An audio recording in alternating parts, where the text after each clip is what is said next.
je m'appelle Nadia et tu écoutes un nouveau concept que je mets en place, miroir de mots. C'est un moment où deux mots se regardent comme dans un miroir pour nous raconter une belle histoire. Et aujourd'hui, on va jouer avec les mots cadre et liberté. Alors, d'où me vient cette idée de jouer avec les mots et ce concept de miroir de mots? Eh bien, tout simplement, hier matin, je lisais, hier matin, ou ça dépend quand est-ce que tu vas écouter ce post, évidemment, ce message, j'écoutais un post de Sophie Scheig, je ne sais pas si tu connais, tu tapes Sophie Scheig, je pense que tu la retrouveras facilement, et elle parlait justement de l'alignement et de l'attachement. Alors, ces deux mots, ces deux concepts, je ne sais pas comment en tout cas, m'ont fait vraiment tilt. Et j'ai réalisé que j'adorais mettre les mots côte à côte pour voir les étincelles qu'ils créent. Donc, parce que il n'y a pas si longtemps que ça, j'avais aussi cherché féminité et sensualité, tu vois. Et j'avais aussi cherché plénitude et bonheur. Voilà.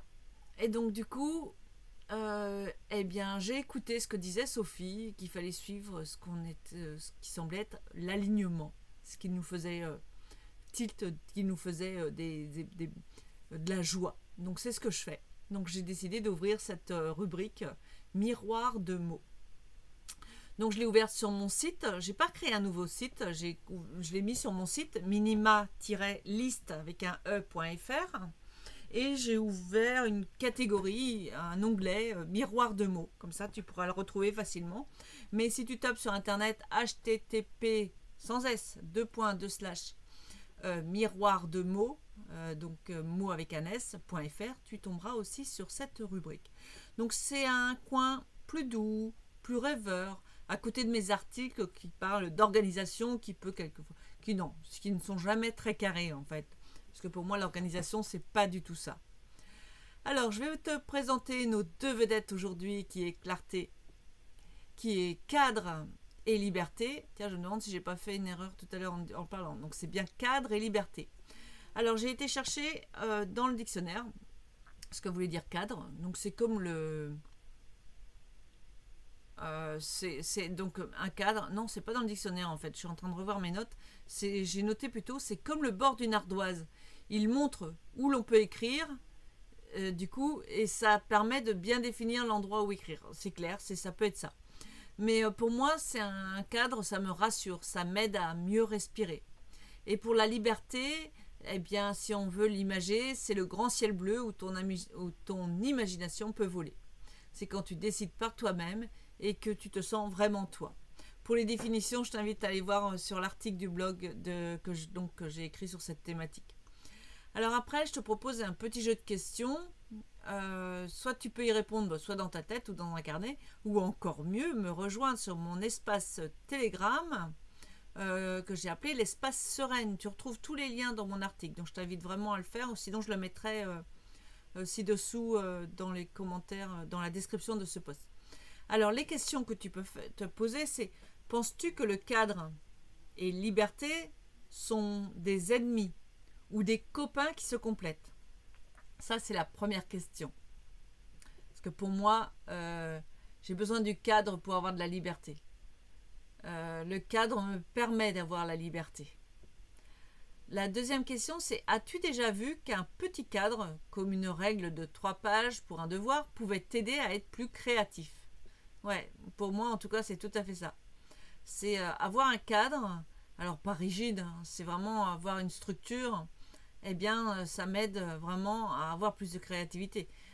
Par exemple, par rapport à la marche, je me suis donné comme cadre d'aller marcher 2 fois 40 minutes par jour avant les repas. Eh bien, l'idée de ce podcast, de ce thématique sur miroir de mots, est venue lorsque je marchais quand même. Troisième question, quand il n'y a aucun cadre, est-ce que tu te sens libre ou un peu perdu? Moi, c'est clair que si j'ai pas de cadre, je me sens un peu perdu et j'ai tendance à procrastiner ou à faire n'importe quoi. Et du coup, je suis pas du tout productive et j'avance pas. Quatrième question, si tu mets trop de règles, est-ce que ton imagination se sent à l'étroit?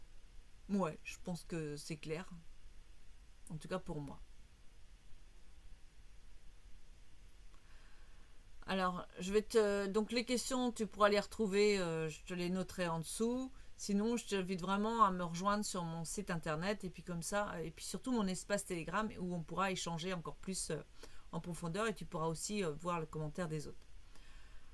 Alors, comme je te l'ai déjà dit, hein, copain et pas ennemi, pour moi, cadre et liberté, c'est vraiment ça. C'est parce que sans cadre, ma liberté, elle part dans tous les sens et je finis stressée.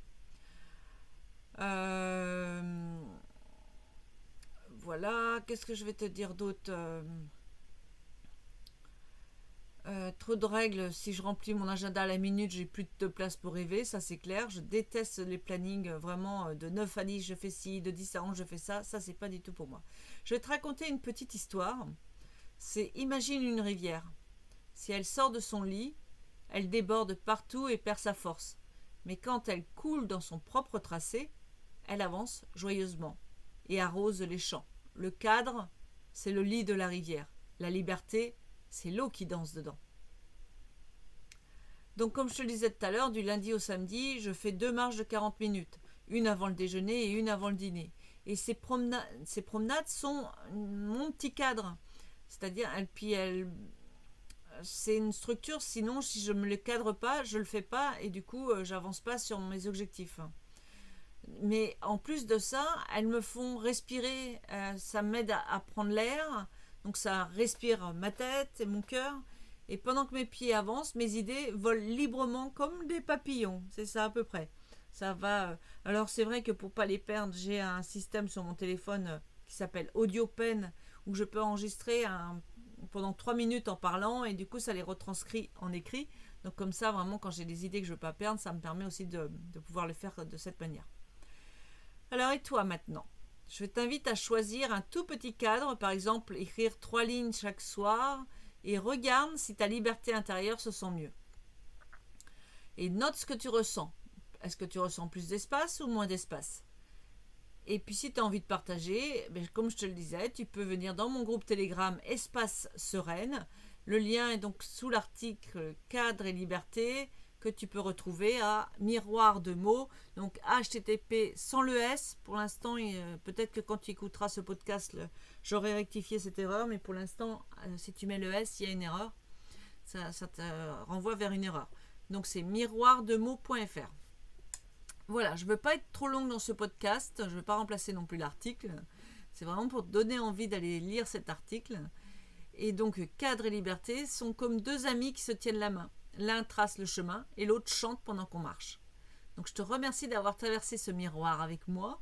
La prochaine fois, on fera se refléter, alors peut-être, parce que du coup j'ai le temps de changer d'ici là, c'est attachement et alignement justement. C'est ce qui m'a donné le déclic de mettre en place ce concept. En attendant, je t'invite à prendre soin de ton cadre et de ta liberté. Et je te dis à très vite et de belles explorations. Allez, je te dis bye bye. Avec une petite musique bien entraînante. Toun, toun, toun, toun.